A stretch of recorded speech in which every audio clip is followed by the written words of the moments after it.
My client has 3 priors: an aggravated assault, shooting, a cocaine and marijuana possession with intent that occurred back in the early 2000s, and a theft by taking auto that occurred in Spalding County and in 2007, 2006.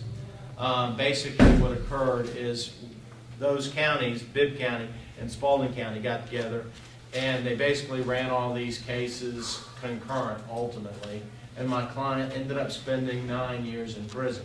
He was released in April of 2016, and then he returned to his home here in Macon.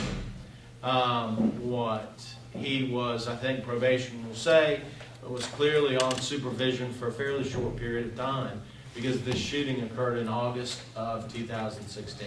However, while he was on probation, he did report. He reported on one occasion, and shortly after his release, I think it was April and May, and then he may not have reported. They may have gone to his house, but he was seen again in July. Was drug tested at that time with a 5-panel drug screen, found drug-free. During that short period of time while he was out, he worked as a construction worker with Northeast Construction. So he wasn't doing drugs for the few months he was out, and he was actually working, which was a blessing. On the evening of August the 20th, a gentleman by the name of Darian Brewster was shot around his car, actually in his car according to the crime lab evidence, and killed. He died from his wounds shortly thereafter.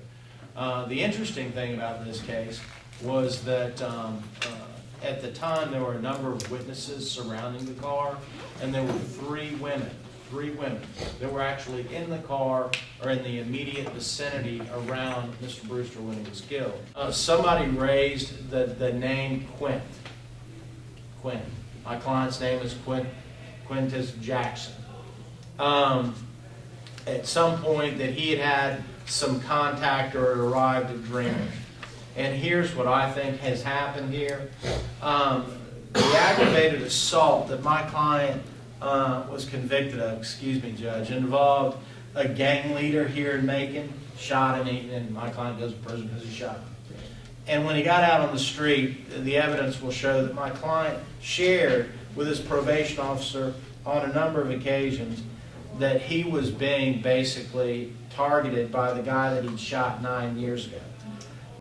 The reason why there are some conflicting statements in this case, and the reason why some of these women don't want to place themselves in the car, Your Honor, is because they have expressed that they are afraid of the defendant in this case and the response that he would have to that.